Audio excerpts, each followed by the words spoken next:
समाओ, ओ मानव तुम परमानंद को पाओ, तुम परमानंद को पाओ।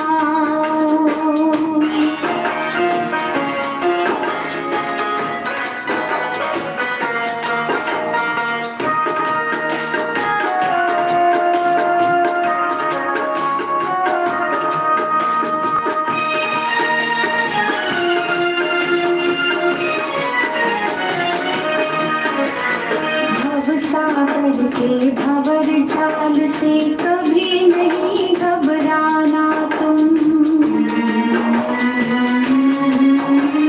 भवसागर के भंवर जाल से कभी नहीं घबराना तुम। फंसना नहीं, तैरते रहना, लहरों सा लहराना तुम। प्रेम का पाठ पढ़ाओ मानव, प्रेम का पाठ पढ़ाओ मानव, प्रीत की रीत सिखाओ, यादों में शिव को समाओ, ओ मानव तुम परमानंद को पाओ, यादों में शिव को समाओ, ओ मानव तुम परमानंद को पाओ।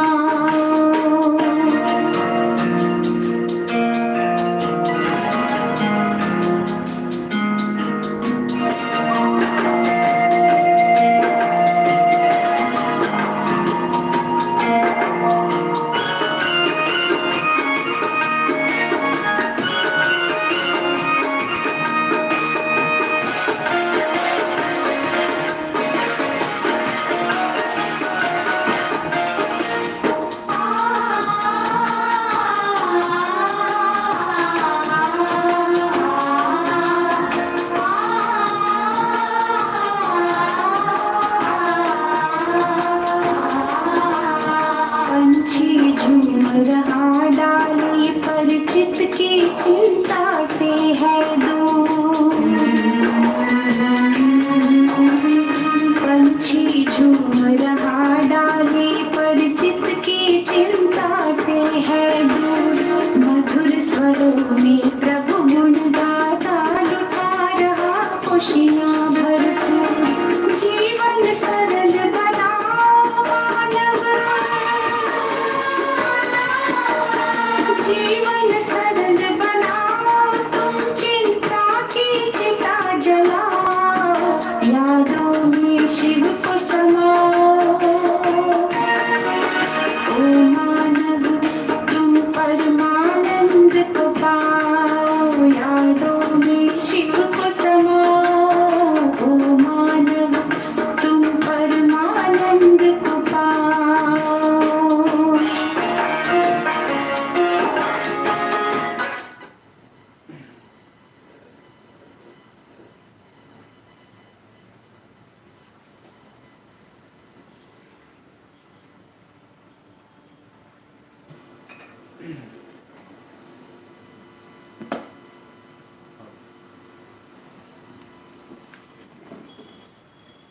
हेलो।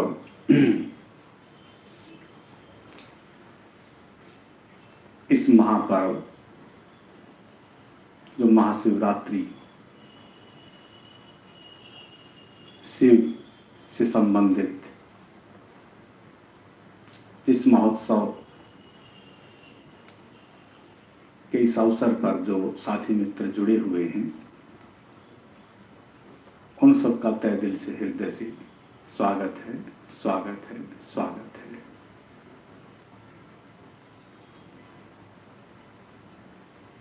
शिव के विषय में शब्दों में कहना बड़ा मुश्किल हो जाता है।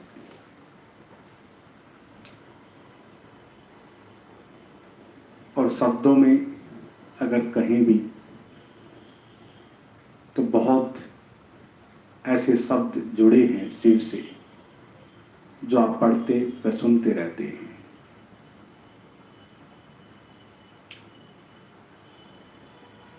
क्योंकि शिव एक परम वैज्ञानिक हैं जो प्रयोग से जुड़ा हुआ जीवन रहा है जिनका, इसलिए शिव का संबंध, जिसको अनेकों अनेकों रूपों में नवाजा जाता है,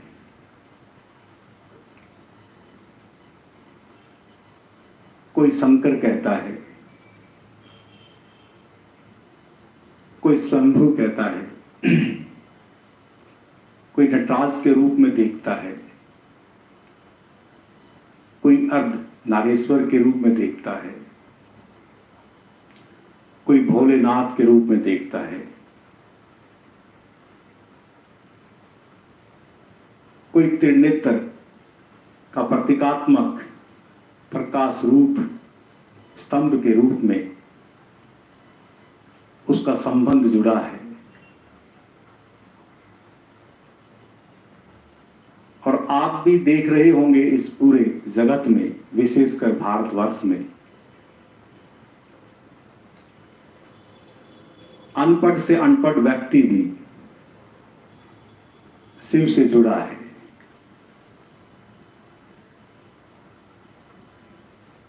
शिव का संबंध गांव-गांव के बच्चे बच्चे से जुड़ा होता है, क्योंकि हर गांव में शिवालय होता है और शिवालय एक मंदिर है। उसमें शिव की मूर्त हो ना हो, लेकिन शिवलिंग जरूर होता है, जो उसी का एक प्रतीकात्मक रूप है। और आज इस पर्व को बहुत धूमधाम से, बड़ी धूमधाम से मनाया जा रहा है।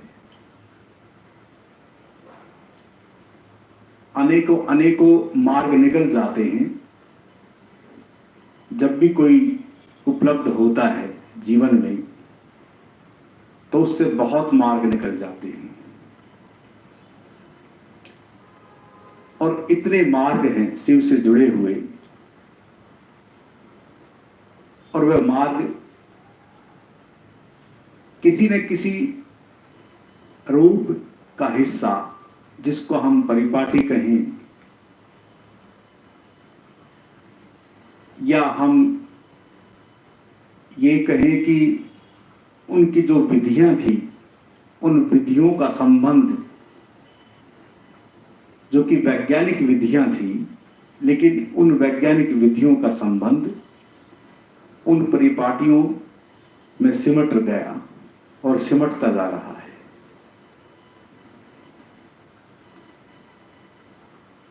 इसलिए धीरे धीरे जो भी कोई भी इस समय और इस परिस्थिति में जब उपलब्ध होता है और जब शिव के बुद्ध तत्व को देखता है और शिव के सूत्रों को जब देखता है, तो उसमें वही प्रयोग छिपे हुए हैं, वही रहस्य छिपा हुआ है उन सब सूत्रों में। तो इसलिए साथियों, मित्रों, इसी महापर्व के उपलक्ष्य में विषय रखा गया है, शिवत्व हमारे भीतर कैसे। अब शिवत्व का संबंध तो संस्कृत भाषा से जुड़ा है, लेकिन शिवत्व का संबंध शिव की तरह होने का भाव, और दूसरा मंगलकारी व कल्याणकारी होने का भाव, और तीसरा अमरता, और चौथा मोक्ष। विशेषकर इन चार जो मुख्यतः इशारे मैंने किए हैं, शिवत्व का संबंध उन्हीं से जुड़ा हुआ है। और वह हमारे भीतर कैसे, इसलिए शिव का संबंध, शिवत्व का संबंध अगर हम वैज्ञानिक दृष्टि से देखें तो कोई भी उससे बाहर नहीं है, क्योंकि प्राचीन आदिकाल से शिव एक परमात्मा का प्रतीक भी है। परमात्मा के प्रतीक का संबंध ऐसे समझ लें कि कभी शिव परमात्मा का ही एक नाम जैसे रहा है और उसी नाम से कोई पुकारा जाए और उसके भीतर वह बुद्धत्व जन्म जाए तो वह उसी की प्रतिमूर्त बन जाती है। जैसे किसी का नाम भगवान भी रख देते हैं, गांव में जिसको हम भगवाना बोलते हैं, तो ऐसे ही शिव का संबंध उसी परमात्मा से जुड़ा हुआ एक नाम, जैसे ओम भी उसी परमात्मा से जुड़ा हुआ एक नाम। तो इसलिए अगर देखा जाए शिवत्व का संबंध और फिर उसी नाम से जुड़ा हुआ बुद्ध पुरुष का संबंध, उस परम चैतन्य में विलय करने वाले पुरुष का संबंध जुड़ जाता है उसी परमात्मा के प्रतीक से। इसलिए जब भी कोई शरीर के साथ जन्मता है और जब बुद्धत्व घटित होता है तो शरीर न रह के वह विलय कर जाता है इस परम चैतन्य में। और परम चैतन्य का संबंध है कि पूरे ब्रह्मांड में प्रकाशित और प्रकाश कणिकाओं में उसका बट जाना हो जाता है। जैसे कहते ना कि कण कण उसी का रूप है, तो वो उसी में लौट जाता है जहां से वह इस रूप में आया था। इसलिए हम सब के भीतर वही शिवत्व और शिव तत्व मौजूद है। इसलिए उसी परम चैतन्य का रूप हम हैं, बस बात है उस अनुभव में जाने की। इसलिए मैं कई बार आप सबसे पूछता था और कई बार पूछता रहता हूं और अब फिर पूछ रहा हूं। मैं जैसे बार बार पूछता हूं कि परमात्मा कहां, तो हमारा जवाब आता है, बार बार आता है और हमेशा आता रहेगा कि हमारे भीतर।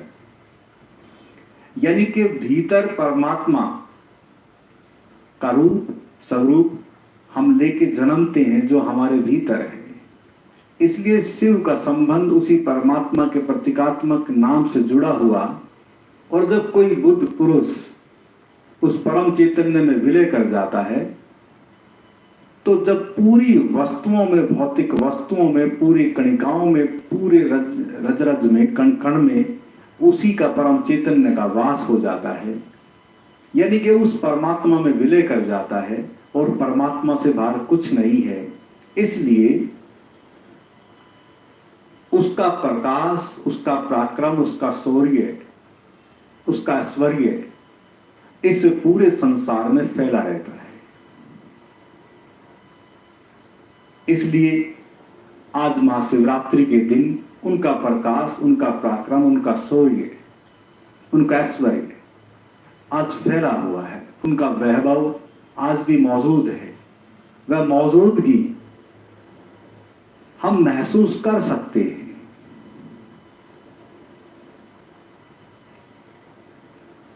जो भी इस धरा पर इस तरह के बुद्ध पुरुष, इस तरह की चेतना रही है, तो आप अब इतना समझ लें कि जब भी कोई उपलब्ध होता है तो भले प्रतीकात्मक रूप से हम भगवान कृष्ण कहें, भगवान राम कहें, या भगवान बुद्ध कहें, भगवान महावीर कहें, या और अन्य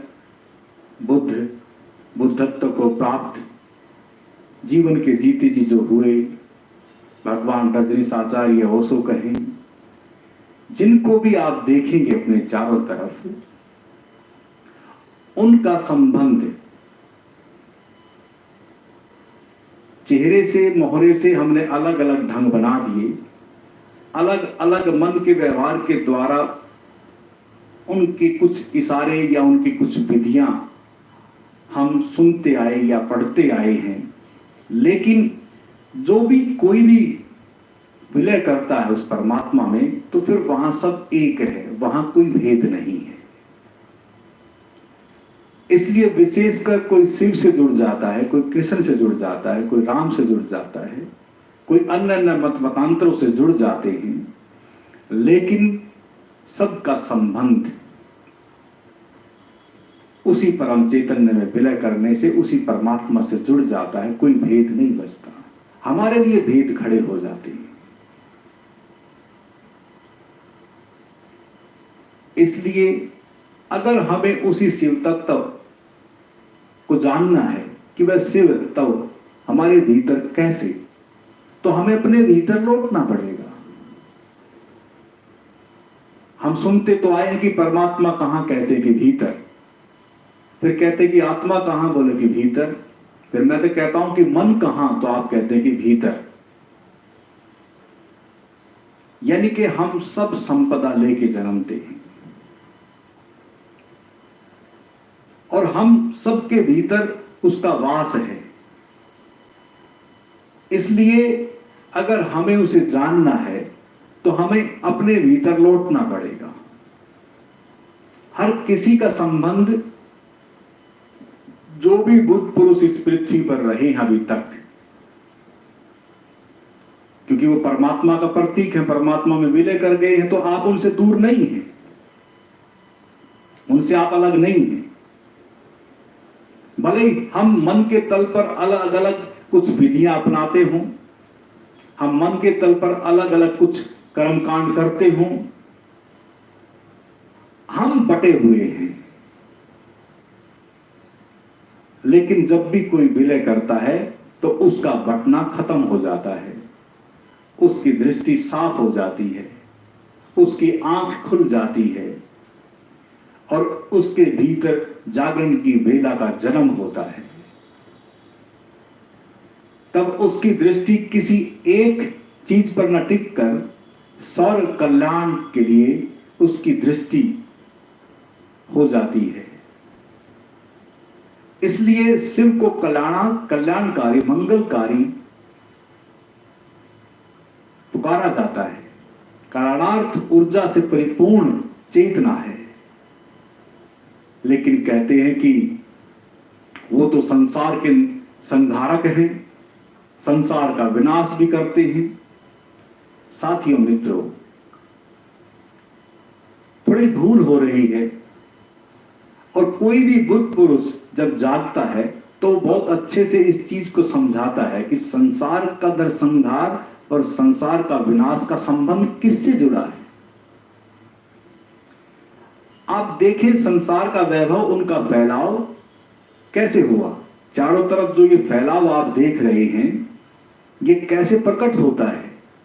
अगर मानव को निकाल दें, और मानव से ही मन बना है, मनुष्य से ही मन बना है, अगर इस मानव के भीतर यह मन अगर ना होता तो जैसे पशु पक्षी हैं वैसे यह भी विचरता। लेकिन इस मन ने ही सब अभिव्यक्त कर दिया। तो मन का जो संबंध है वह संसार है। मन से जुड़ा हुआ संबंध संसार का रूप है। जहां मन वहां संसार। और जब भी कोई उपलब्ध हुआ है आज तक, तो उसमें एक बड़ी कड़ी शर्त है। अगर परमात्मा में विलय करना है तो इस मन को हटना होता है, यानी कि इस संसार को मिटना होता है। अब इसको थोड़ा समझ लें। मन को मिटने का अर्थ, संसार को मिटने का अर्थ, संसार ये नहीं कि संसार को मिटा देता है शिव। शिव जब उपलब्ध हुए तो उनके भीतर जो मन रूपी जो संसार था वह मिट गया। और फिर कहते हैं कि वह जग प्रलय कर देते हैं, प्रलय आ जाती है। प्रलय का भी अर्थ समझ लें। कबीर साहब ने बड़े अच्छे से दोहे में समझाया है कि बूंद का समाना समंदर में। जब इतना प्रगाढ़ अनुभव से जब व्यक्ति गुजरता है, जो एक छोटी सी बूंद जो कहीं से कट गई थी, बिछड़ गई थी, अब वह फिर वापस सागर में लौट रही है, और जैसे ही सागर में बूंद लौटती है तो फिर बूंद ना बचती है, सागरवत हो जाती है। तो वह जो प्रलय का जो संबंध है, अब संसार नहीं बचा और प्रलय आ गई, अब बूंद भी नहीं बची। यानी कि अब अगर देखा जाए तो कहते हैं कि मन भी सबके भिन्न है, आत्मा भी सबकी भिन्न है। अब यहां आत्मा भी ना बचती है, ऐसे समझ लें। अब आत्मा भी विलय कर गई उस परम चैतन्य में। अब ना आत्मा का वजूद है, ना मन का वजूद है। यही अमरता है, यही मोक्ष है। इसलिए मुक्ति, मोक्ष और अमरता का संबंध तभी उपलब्ध होता है जब संसार मिटता है और आप उसमें विलय कर जाते हैं। तब आप शिवत्व को जानते हैं कि मेरे भीतर ही वह शिव तत्व मौजूद था और मैं दूर था। किस कारण? वजह क्या? केवल मन के कारण। इसलिए कहते हैं कि शिव की जब तीसरी आंख खुलती है तो विनाश कर देते हैं। अगर तीसरी आंख का प्रतीक आप सबको पता है बड़े अच्छे से, दो आंखें हैं, तीसरी आंख हमारी आज्ञा चक्कर है, भुरकुटी का जो मध्य है। यह ध्यान योग का प्रतीक है। अब तो शब्द बन गए, ध्यान योग कहें, आज्ञा चक्कर कहें, भ्रुकुटी के मध्य का केंद्र कहें, त्रिनेत्र कहें, दुनिया भर के शब्द बन गए। लेकिन जब भी कोई उपलब्ध होता है तो यहां से उसको दिखना आरंभ हो जाता है। क्या दिखता है ऐसा? अब यही थोड़ी भारी भूल है। दिखने का मतलब क्या है कि यह जो तीसरा नेत्र जब खुलता है, जो हमारी इंद्री है, आंख, अब जैसे ही इंद्री भीतर मुड़ती है, प्रत्याहार जो पतंजलि ने बड़े अच्छे से समझाया है, और वहां से जब वह देखता है तो परमात्मा का आलोक दिखाई देता है। और क्या देखेगा? और आप क्या देखते हैं? वैसे तो आप देखते हैं, बहुत सारे सपन देखते हैं, या जागे जागे आप बहुत सारे विचारों को देखते रहते हैं। उन विचारों में आप खोए रहते हैं। अतीत के विचार हैं कि भविष्य के विचार हैं, परियोजनाओं में, प्लानिंग में आप खोए रहते हैं। लेकिन जब भी कोई उपलब्ध होता है, जैसे ही ऊर्जा तीसरे नेत्र पर पहुंचती है और जैसे ही उसकी दृष्टि जब खुलती है, तो उस प्रभु का जो एक आलोक में उपस्थिति है, उसके दर्शन होते हैं।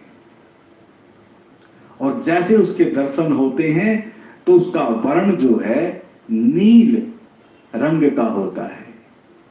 इसलिए जब भी कभी किसी ने पूछा ऐसे बुद्ध पुरुषों से कि आप किस में खोए रहते हैं, किस चीज को देखते रहते हैं, तो उन्होंने इशारे किए कि हम तो नील वर्ण या नीलांबर में खोए रहते हैं, उस निराकारी अवस्था में हम खोए रहते हैं। तो लोगों ने उन्हीं के प्रतीकात्मक रूप से उनको नीले रंग से रंग दिया। आप देखेंगे बहुत सारे पोस्टर, बहुत सारे चित्र जो है भगवान कृष्ण के भी नीले मिलते हैं, राम के भी, शिव के भी। अब ये जो नीले का जो संबंध है, नील का जो संबंध है, उस संबंध को समझना काया नीली नहीं है।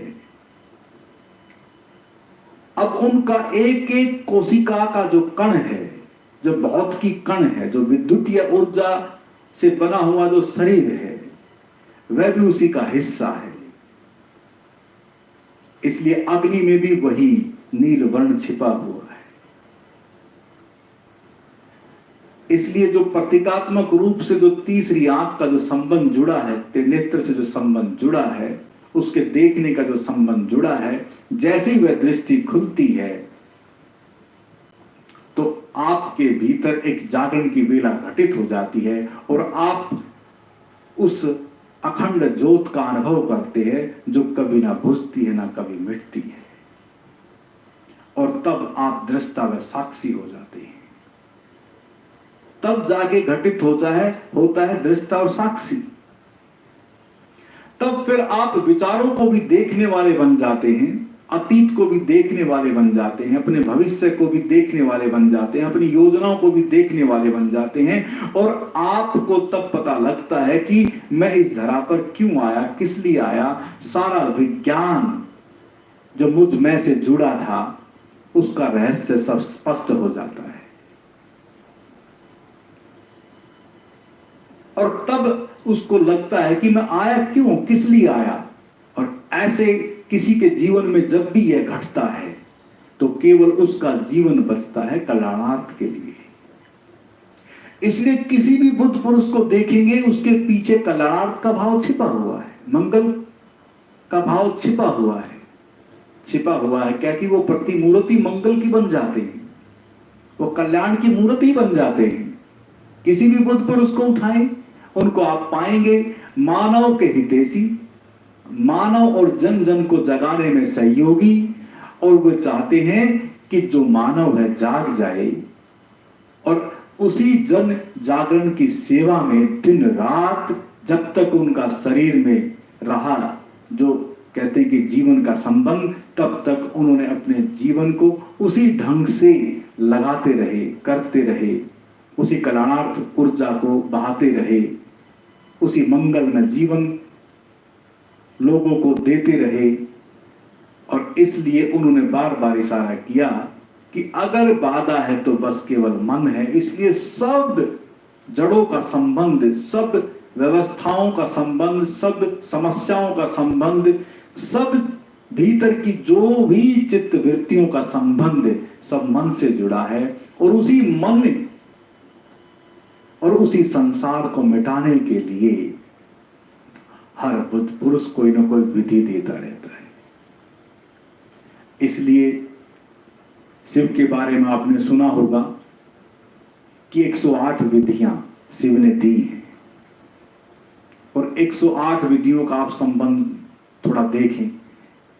108 का संबंध प्रतीकात्मक जो माला कहते हैं कि वो 108 यानी कि मणिकाओं की होती है, लेकिन वो एक एक मणिका प्रतीक है एक एक ध्यान की विधि का।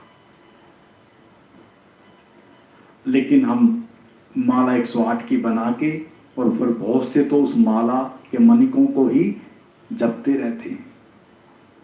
हाल में वो प्रतीक है कि एक एक मणिका ध्यान की विधि का प्रतीक है। अब जो 108 जो विधियां हैं वह जब दी है तो किसको दी, आप सब सुनते हैं कि शिव पार्वती को वह सुनाते रहते थे। यानी कि पार्वती को कहते कि कहानियां सुनाते रहते थे। थोड़ा समझने की कोशिश करना, कहानियां जो भी होती हैं कहानियां हैं, लेकिन बड़ा यथार्थ, बड़ी वास्तविकता छिपी रहती है। इसलिए पार्वती को सुनाते रहते थे। और कई बार तो आपने सुना होगा कि पार्वती सो गई और कुछ कबूतर जो है वो अमर हो गए, उन्होंने वो कहानी सुन ली। तब थोड़ा सुनना, ध्यान से सुनना। पार्वती को पहले बताते थे कि यह विधि ऐसे करनी है, और यह जब बताते थे कि ऐसे करनी है तो वह सत्संग है। वह उस विधि के प्रयोग से गुजरी हुई कुछ चीजें शब्दों में ढालने की कोशिश की कि अगर इस विधि को आप ऐसे करेंगे तो आपको ऐसा ऐसा कुछ हो सकता है, कि आपकी यात्रा ऐसी ऐसी कुछ आगे बढ़ सकती है। और जब वह उस समय पार्वती को बताते थे तो कमाल है कि प्रयोग भी पार्वती ने किए। अगर देखा जाए तो पहले शिष्या हुई, और कमाल है, मुझे तो इस सब चीजों का पता नहीं था, लेकिन 8वीं जब क्लास में था घटना घटी, उसके बाद उसी ज्ञान को मैं बांटता रहा। और जब विवाह हुआ तो मैं भी माँ जी को बांटता रहा और देता रहा, और रात को कई बार ये सो जाती थी तो मैं जगाता था। अब ये जो ऐसी क्या चीजें थी जो मैं जगाता था कि सुनो। अब साथियों मित्रों, इस चीज को थोड़ा अब समझने की बात है कि जब भी शिव ने इस तरह की विधि दी तो उस पर प्रयोग किए, और प्रयोग करके जो भी निकला उसके बाद फिर वह विधि प्रकट होती है जन सेवा के लिए।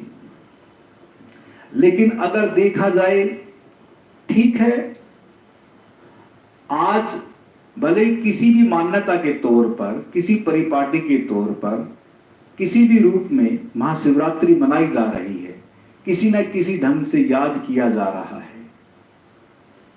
शुभ है, कल्याणकारी है। भीतर जिस भी रूप में कोई भी उनको याद कर रहा है, किसी भी रूप में अगर याद कर रहा है तो वह शुभ है। अब अगर हम थोड़ा सा, जो भी साथी मित्र जुड़े हुए हैं, अगर उसको थोड़ा सा हम वैज्ञानिक दृष्टिकोण को थोड़ा ध्यान में रखते हुए अगर थोड़ी सी अपनी दृष्टि खोलें, तो साथियों मित्रों, वह शिवत्व हमारे भीतर मौजूद है। इस पे बार बार चर्चा करने की आवश्यकता नहीं है। बात है तो बस इतनी सी है कि हमें अपने भीतर डूबना है, हमें उस शिवत्व को प्राप्त करना है, उस शिव रूपी परमात्मा में विलय करना है। और जो सत्यम शिवम सुंदरम जो प्रतीक है परमात्मा के रूप में, उस सत्य को, उस सुंदरम को, उस कल्याणकारी को प्राप्त करना है। इसलिए सत्यम शिवम सुंदरम। अब उसमें प्रवेश के लिए क्या करना होता है कि हमें अपनी भीतरी अवस्था में जब हम लौटते हैं तो तब पाते हैं कि वह सत्य के दर्शन, वह कल्याणकारी जो भीतर बैठा है और जो सुंदरतम है। सुंदरतम भीतरी आंख से जब आप देखेंगे उस वैभव को, कहते हैं कि बाहर का वैभव तो बड़ा सुंदर होता है, कई बार प्रकृति का नजारा, और इस पर मैं कई बार बोलता हूं कि राबिया हुई है एक संत, और उसका एक शिष्य वो बैठा था, प्रकृति के सौंदर्य को देख रहा था, और देखते देखते देखते उसने कहा कि कितना सुंदर नजारा है, बाहर आ राबिया, देख एक बार। तो वो कहती है कि तू भीतर आ जा, मैं उसे देख रही हूं जिसके द्वारा यह सब प्रकट हुआ है। तो साथियों मित्रों, आपके भीतर वह आलोक में जो परमात्मा का रूप है, उसी से संबंधित आपके प्रयोग चलते हैं। कहते हैं कि कोई भी चीज एकदम घटित नहीं होती, किसी किसी के जीवन में यह घटना घट जाती है, इसलिए उसके प्रयोग तैयार किए गए हैं, और प्रकाश में जीवन उसी से संबंधित प्रयोग है जो 2 दिन का कार्यक्रम होता है। ऐसे ऐसे प्रयोग जो है आपके इंद्रियों से संबंधित जो प्रत्याहार का संबंध है, उन सभी संबंधों से वे जुड़े हुए प्रयोग हैं। इसलिए 5 इंद्रियां हैं और 5 द्वार हैं उस प्रभु में प्रवेश करने के लिए। इसलिए अभी जो यह प्रयोग होगा बड़ा महत्वपूर्ण प्रयोग है। इस प्रयोग में आप सभी सम्मिलित होंगे। मां पार्व है और शिव जैसी चेतना को हम याद कर रहे हैं इस महापर्व पर। और यह महापर्व जब भी कभी घटित होता है तो समझ लो कि उसी दिन वह चेतना उपलब्ध हुई थी और वह दिन आज है।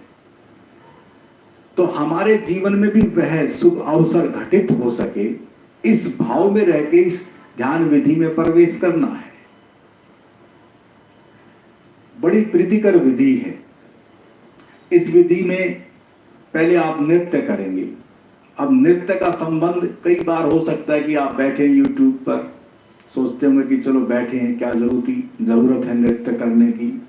मैं आज बस आपसे इतना इशारा करूंगा कि आप नृत्य को ना चूकें, नृत्य को करें और नृत्य में डूबें, खो जाएं नृत्य में। इस नृत्य में ऐसे खो जाएं कि केवल आप केंद्र बन जाएं। केंद्र का मतलब समझो कि मैंने कई बार इशारे किए हैं कि इतने इतने गहनता से आप नृत्य में डूबें, इतने इतने नृत्य में डूबते चले जाएं कि आपका केंद्र वह आ जाए और उस केंद्र में आप पहुंच जाएं और शरीर को आप नाचता हुआ देख सकें। आप दृष्टा व साक्षी बन सकें, अपने शरीर के नृत्य को देखने वाले बन जाएं और देख सकते हैं आप अपने नृत्य को, शरीर को करते हुए। और वही है नटराज का प्रतीक। इसलिए आप आज नटराज बन जाएं और नृत्य में डूब जाएं और जैसे केंद्र में आप पहुंचते हैं तो ध्यान देना, जो संसार है वह मिट जाएगा, मन है वह मिट जाएगा। इसलिए शरीर और मन उस समय होता क्या है कि गिरना हो सकता है, पड़ना हो सकता है, क्योंकि जब शरीर ना बचेगा ना मन बचेगा तो गिर सकते हैं, तो गिर जाएंगे, कोई दिक्कत नहीं, कोई चिंता नहीं है, कुछ नहीं होगा, कुछ भी नहीं होगा। वह एक पल आता है, कुछ देर के लिए वह पल आता है, उस समय आपका मन खाली हो जाता है और आप उसमें विलय कर जाते हैं। इसलिए केंद्र के चारों तरफ मैं कहता हूं कि जब तूफान आता है, भंवर आता है, भंवर आता है, तो आप देखते हैं कि भंवर में जब भी भंवर उठता है तो एक केंद्र होता है, एक केंद्र होता है, उस केंद्र के चारों तरफ तूफान यानी कि हवाएं चलती रहती हैं, वह आगे बढ़ता रहता है, लेकिन केंद्र में निपट शांति होती है। ये खोज कर ली है वैज्ञानिकों ने। इसलिए आपके केंद्र में निपट शांति है। बाहर अगर तूफान है तो वह तूफान शरीर और मन से जुड़ा है। इसलिए उस संसार और मन के टूटने का समय है, जग प्रलय का समय है, उसको रोके ना और केंद्र निपट शांति से परिपूर्ण है। गिर जाने दे, टूट जाने दे, बिखर जाने दे, सब खत्म हो जाने दे और बस नृत्य करते रहें, झूम जाएं, खो जाएं और उसके बाद इशारा मिलेगा आपको बैठने का, तब आप बैठ जाएं और जैसे जैसे इशारे मिलते जाएं वैसे वैसे आप आगे बढ़ते जाएंगे। हो सकता है कि वह शिव के माध्यम से आपके भीतर जो शिवत्व मौजूद है उसके दर्शन हो सकें और आप विलय कर सकें उस परम चैतन्य में। तो सभी साथी खड़े हो जाएं और पूरे ध्यान तक आंखें बंद रहेंगी, पूरे ध्यान तक आंखें बंद रहेंगी। कोई आंखें ना खोले, कोई भी आंखें ना खोले, आंखें बंद कर लें और ध्यान में प्रवेश करें।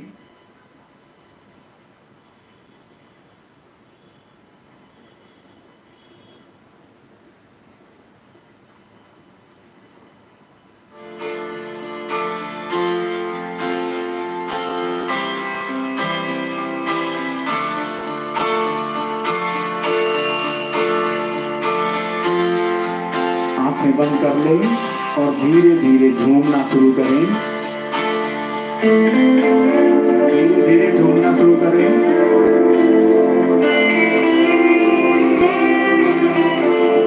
आंखें बंद और धीरे धीरे झूमना शुरू करें।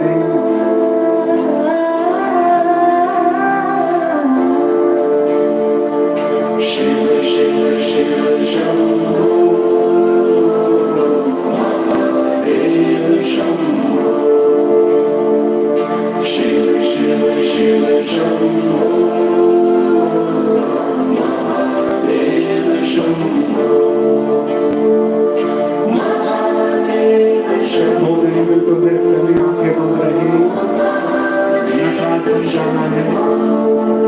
अपने भीतर लौटना है।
कोई कंजूसी ना करे, संगीत में डूब जाए, आंखें बंद रहे, आंखें कोई खोले ना, आंखें बंद रहे।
घूम जाए बिल्कुल संगीत में, डूब जाए संगीत में खो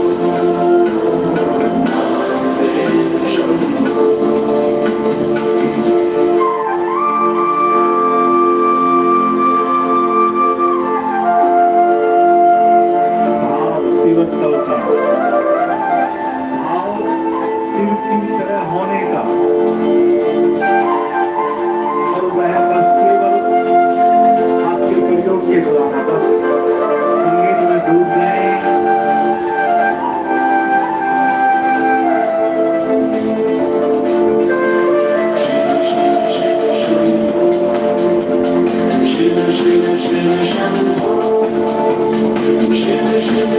डूबना नहीं है, नृत्य में डूब जाए, हो जाए बिल्कुल, आंखें बंद रहे, डूबते चले जाए संगीत में, कोई ना रुके।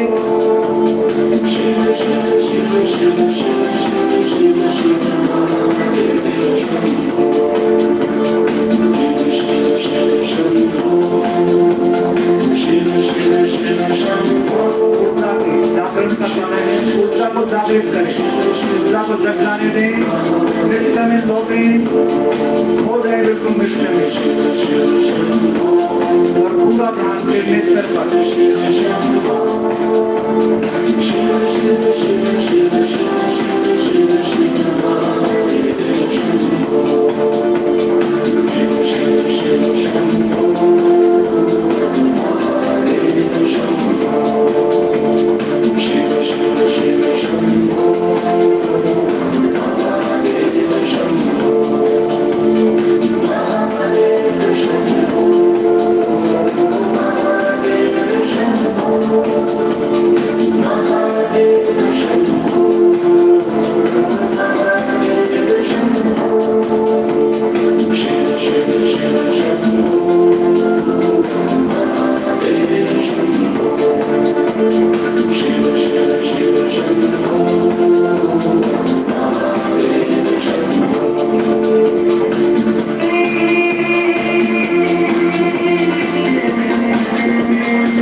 आंखें बंद।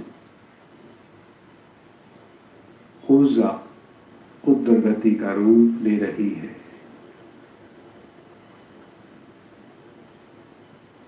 जो जैसे भी है बस उसी स्थिति में रहे थोड़ी देर।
बस अब धीरे से नीचे बैठेंगे। बस धीरे से आंख बंद किए हुए ही बस धीरे से नीचे बैठेंगे।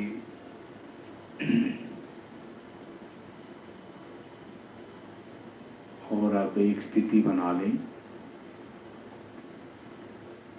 सिद्धासन में बैठ सकते हैं तो सिद्धासन में बैठें,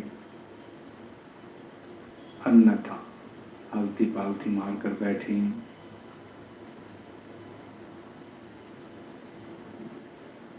आंखें बंद रहें।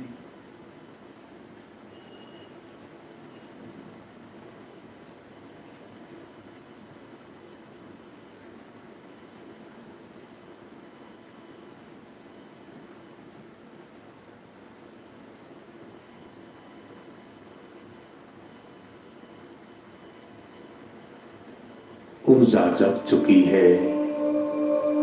उस शक्ति के अनुभव का समय आ चुका है। लंबी गहरी श्वास, लंबी गहरी श्वास, श्वास पर श्वास, श्वास पर श्वास, कोई गैप ना आने दें बिल्कुल भी। लंबी गहरी श्वास, लंबी गहरी श्वास, लंबी गहरी श्वास, श्वास पर श्वास, गैप ना आने दें बिल्कुल भी। गहराई से लें और गहराई से छोड़ें, गहराई से लें, गहराई से छोड़ें, गहराई से लें और गहराई से छोड़ें। लंबी गहरी श्वास, लंबी गहरी श्वास, लंबी गहरी श्वास, पूरी प्राण शक्ति, पूरी ऊर्जा से, पूरी प्राण शक्ति, पूरी ऊर्जा से। अब बस श्वास ही रह जाए, केवल श्वास ही रह जाए, केवल श्वास, बस श्वास रह जाए, बस श्वास ही श्वास रह जाए। सब कुछ मिट जाएगा, श्वास बचेगी, बस श्वास रह जाए, श्वास ही श्वास।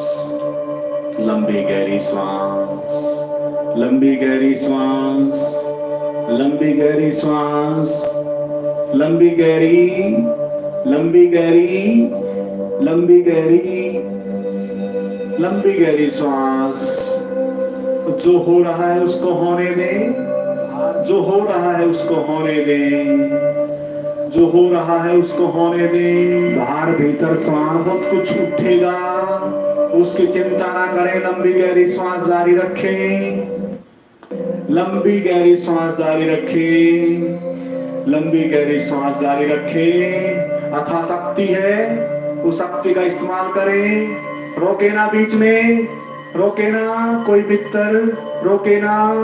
लंबी गहरी श्वास, लंबी गहरी श्वास, लंबी गहरी श्वास, लंबी गहरी श्वास, लंबी गहरी, लंबी गहरी, लंबी गहरी, बाहर भीतर श्वास, लंबी गहरी श्वास, लंबाई से भीतर ले और लंबाई से छोड़े, रह जाए, लंबाई से भीतर ले श्वास और लंबाई से छोड़े। भीतर शक्ति उठ रही है, भीतर शक्ति उठ रही है, उस शक्ति का अनुभव करें। भीतर एक शक्ति का रूप है, उस शक्ति का अनुभव करें। लंबी गहरी श्वास जारी रहे, लंबी गहरी श्वास जारी रहे, लंबी गहरी श्वास जारी रहे।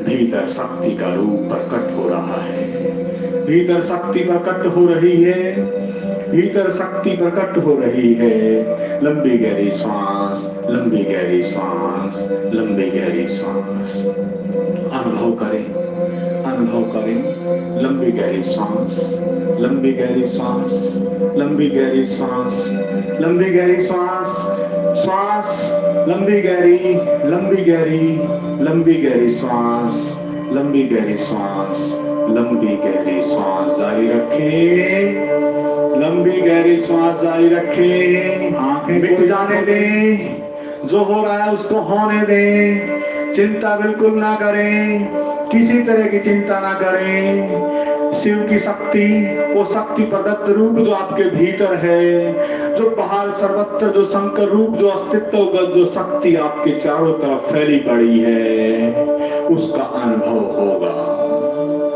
उसका अनुभव होगा, उसका अनुभव होगा। उस अनुभव को करें।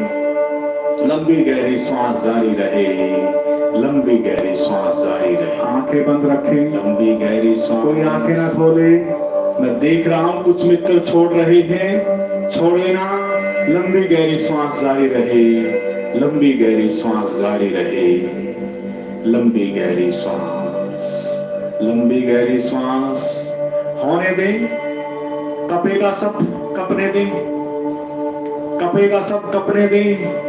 बहुत कुछ होगा, होने दें। चिंता ना करें, चिंता ना करें, होने दें, होने दें। भीतर शक्ति उठ रही है, भीतर शक्ति उठ रही है, शक्ति उठ रही है, शक्ति उठ रही है। भीतर शक्ति का रूप प्रकट हो रहा है, भीतर शक्ति उठ रही है। उठने दें, उठने दें, उठने दें। जो हो रहा है होने दें, जो हो रहा है होने दें। रोना भी आ सकता है, चिल्लाना भी हो सकता है, चीखना भी हो सकता है। निकल जाने दें, सब निकल जाने दें बिल्कुल पूरी शक्ति से। लंबी गहरी श्वास, पूरी शक्ति से लंबी गहरी श्वास, पूरी लंबी गहरी श्वास, पूरी लंबी गहरी श्वास, पूरी लंबी गहरी श्वास, पूरी लंबी गहरी श्वास, पूरी लंबी गहरी श्वास। बहुत कुछ हो सकता है, होने दें, होने दें, होने दें। जो हो रहा है होने दें, होने दें, होने दें। जो भी हो रहा है निकल जाने दें सब। जो हो रहा है उसको होने दें। लंबी गहरी श्वास जारी रहे, लंबी गहरी श्वास जारी रहे, लंबी गहरी श्वास, लंबी गहरी श्वास, लंबी गहरी श्वास, लंबी गहरी श्वास, लंबी गहरी श्वास, लंबी गहरी श्वास, लंबी गहरी श्वास, लंबी गहरी श्वास, लंबी गहरी श्वास।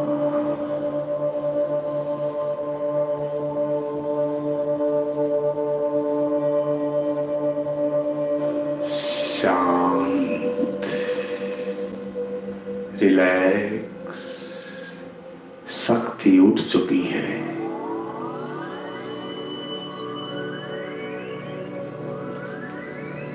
शक्ति उठ चुकी है,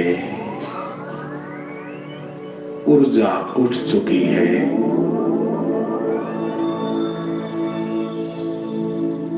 उस ऊर्जा का अनुभव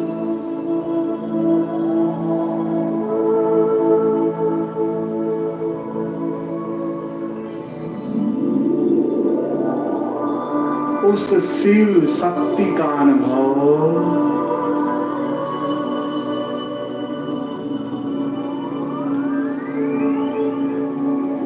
आपके चारों तरफ उस ब्रह्म रूप का अनुभव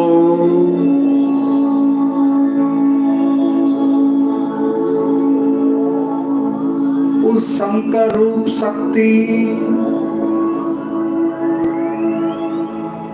जो शिव शक्ति रूप है, उस शक्ति का अनुभव आपके चारों तरफ वो शिव है मौजूद।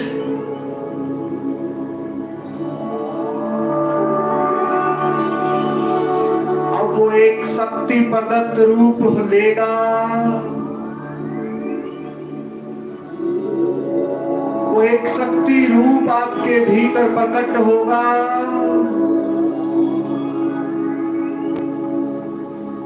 उस एक शक्ति प्रकट रूप को अपने भीतर अनुभव करें।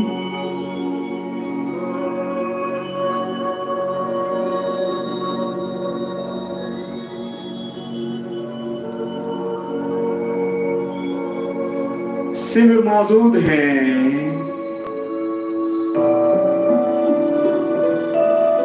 उस मौजूदगी का अनुभव हो रहा है।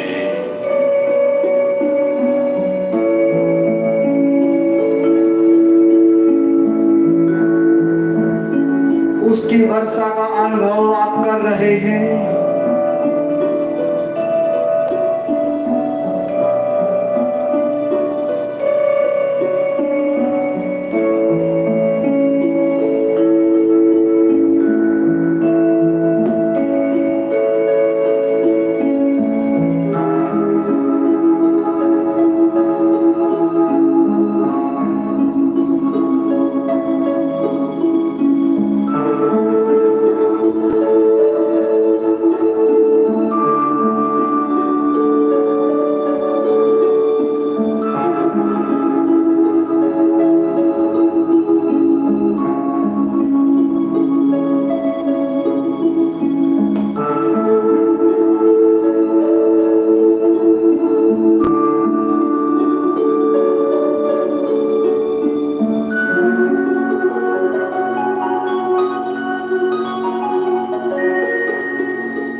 अनुभव में है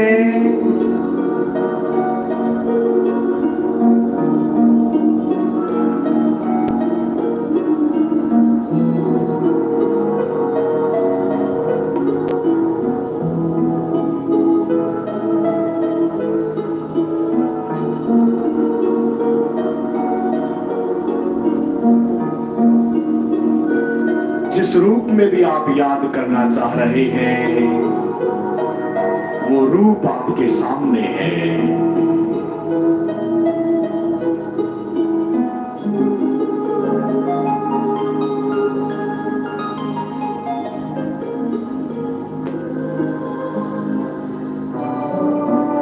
बहुत अच्छे से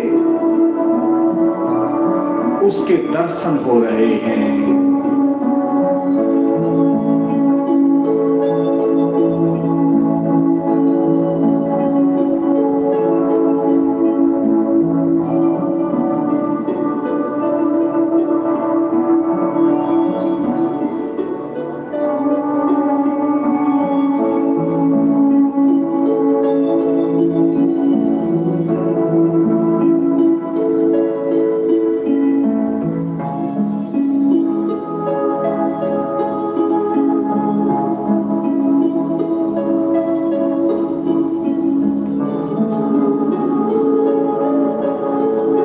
जो भी कष्ट है, जो भी दुख है, सौंप दें।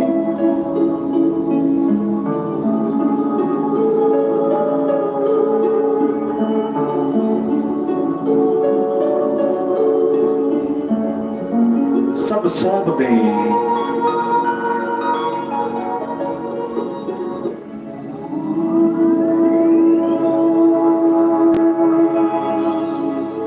कोई मांग है, मांग ले अभी।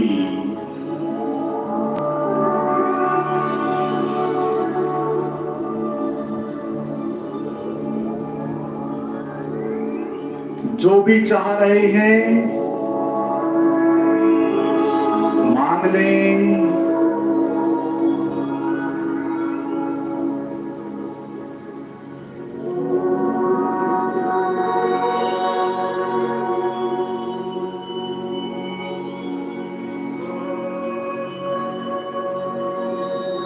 आज वो शिव सब पूरा करेंगे।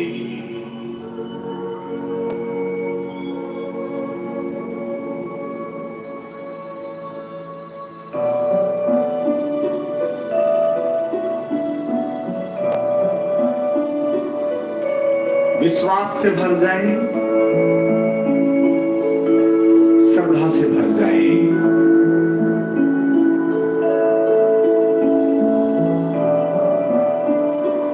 विश्वास और श्रद्धा जब जन्मती है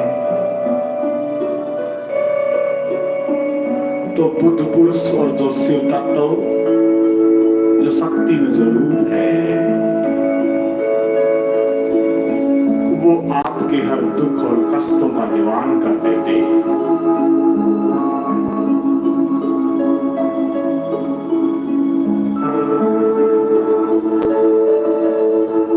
और आपका जीवन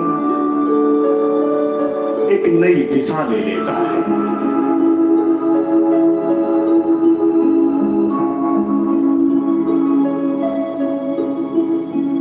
एक नई रोशनी आपके जीवन में आने लगती है।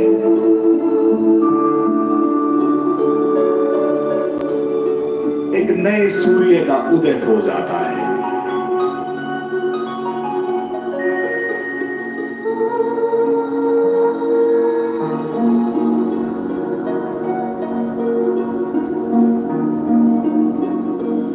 उस नई रोशनी की आभा उस जीवन ताकि जो आपके पल में वो जीवन की घटना घट सके।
दिव्य किरण उस प्रकाश रूप रोशनी से आप भरते भी जा रहे हैं।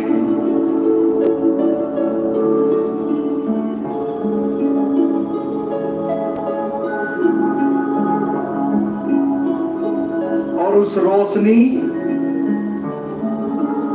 से जो भी जीवन के दुख हैं, जो भी कष्ट हैं, वो सब भाग रहे हैं।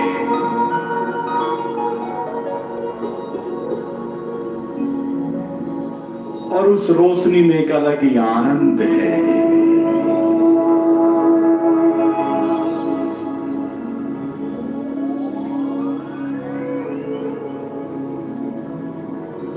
उस आनंद में भी है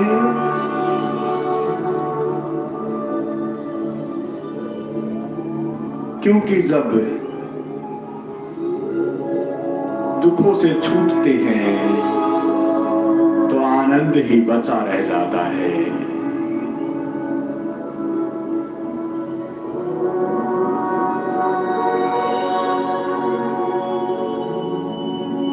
जीवन में प्रकट हो जाता है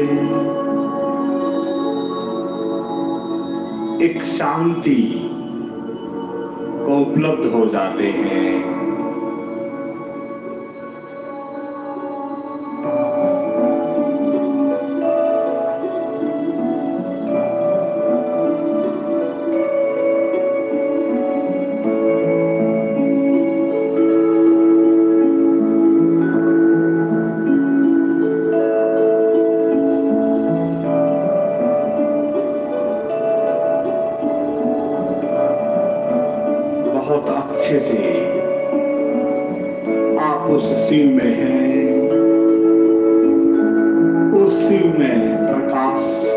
दर्शन हो रहे हैं।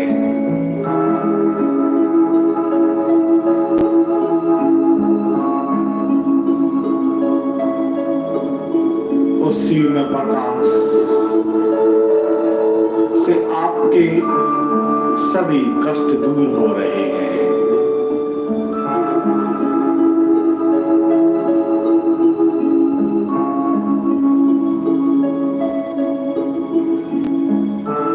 बहुत शुभ है, बहुत अच्छा है। अब यहाँ किसी की कोई इच्छा है तो इस शुभ्र प्रकाश में अपनी उस मनोकामना को छोड़ दे।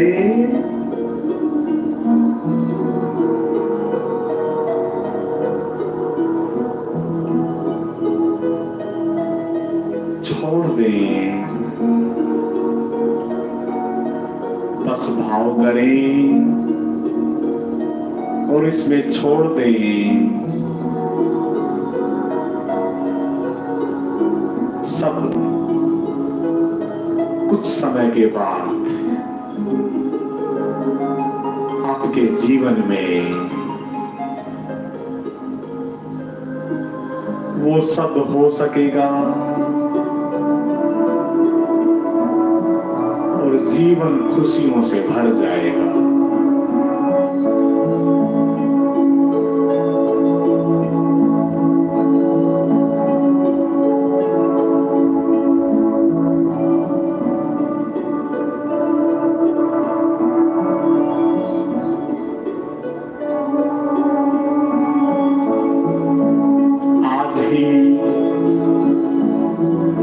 एक रूपांतरण, एक परिवर्तित जीवन आपका हो सकेगा।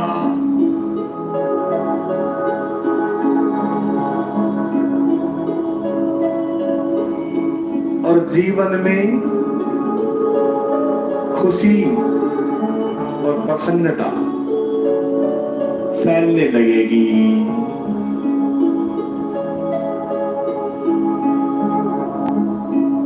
दुखों का तो नाश होगा, साथ साथ में एक आनंद, एक प्रेम, एक शांति का भी उदय हो जाएगा।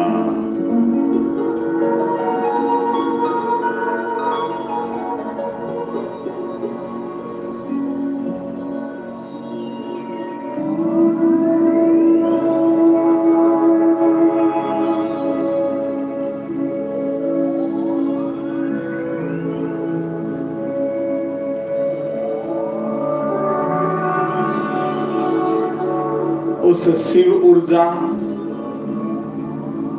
में आपका होना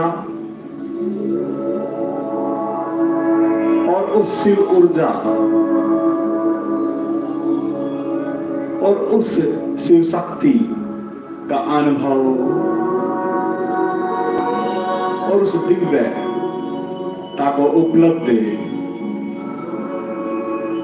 और उस दिव्यता में लौटना, यही जीवन का ध्येय है, यही तो जीवन है।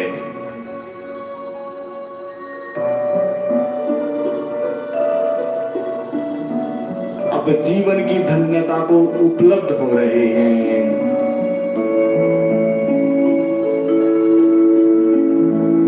कि मुझे जो ये जीवन मिला है,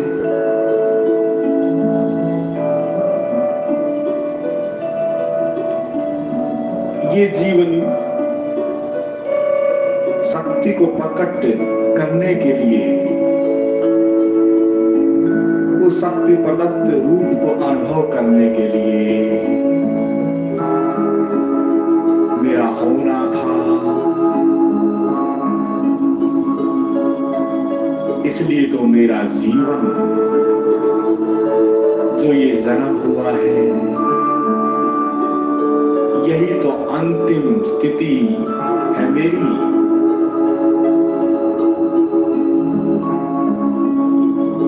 और जब आप उस शिव में होते हैं तो अमृत में होते हैं। नृत्य भाव और प्रेम और शांति के भाव का अनुभव करते हुए आप बिल्कुल एकदम रिलैक्स हो जाएं, बिल्कुल रिलैक्स हो जाएं। सहारा ले सकते हैं, लेटना चाहे लेट सकते हैं। अब उस वर्षा को अनुभव करें कि वो प्रकाश आपको भिगो रहा है। उस प्रकाश की किरणों को अनुभव करते हुए उसकी याद में डूब जाएं, उसकी याद में डूब जाएं।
आनंद है जीवन मधुबन शिव बसंत है मधुबन का स्वयं श्रृंगार करता मधुबन का स्वयं श्रृंगार करता हरे कली हर फूल से वो प्यार करता हरे कली हर फूल से वो प्यार करता शिव अनादि है शिव अनंत है जीवन मधुबन शिव बसंत है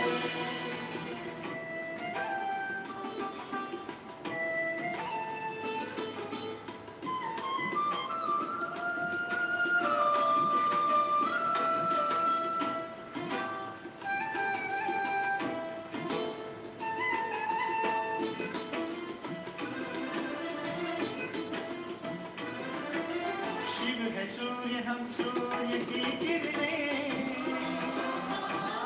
ज्ञान उजाला शिव से पाना है सत्यम शिवम सुंदरम यहाँ वहाँ हम कितना ही भटके शिव ही अंततः सबका ठिकाना है सत्यम शिवम सुंदरम शिव समुद्र है हम सरिताएं मधुर मिलन के स्वप्न सजाए शिव सहज समर्पण स्वीकार करता मधुबन का स्वयं श्रृंगार करता हरे कली हर फूल से वो प्यार करता हरे कली हर फूल से वो प्यार करता शिव अनादि है शिव अनंत है जीवन मधुबन शिव बसंत है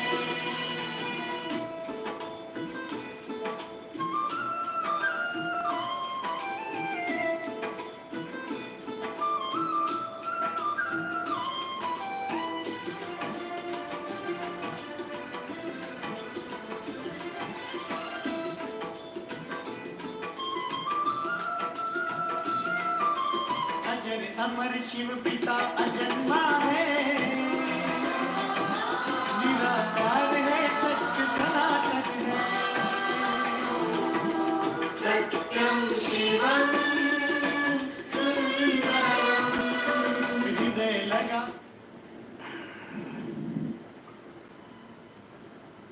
इस महा पावन पर्व पर महाशिवरात्रि पर्व पर जो भी साथी मित्र जुड़े जिन्होंने भी विशेष शिव में ध्यान किया जिसका जैसा भी अनुभव रहा होगा उसे संजो के रखें। आप सबके लिए खुशखबरी है कि जल्द ही झुनपुर सोनीपत जो आश्रम आपका शुरू होने जा रहा है जल्द से वहां के कार्यक्रमों की सूचनाएं आपको मिल जाएगी और जो साथी मित्र ध्यान में रहना चाहते हैं वे ध्यान में रह सकते हैं और उत्सव अंतिम में बस इस गीत के माध्यम से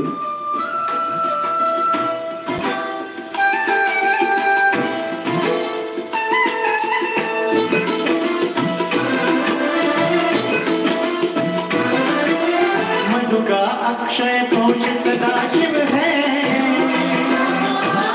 और हम मधुबेनी संतानें हैं सत्यम शिवम सुंदरम परम धाम में वास जो करता है हम जग में उसकी पहचाने हैं सत्यम शिवम ज्योति बिंदु को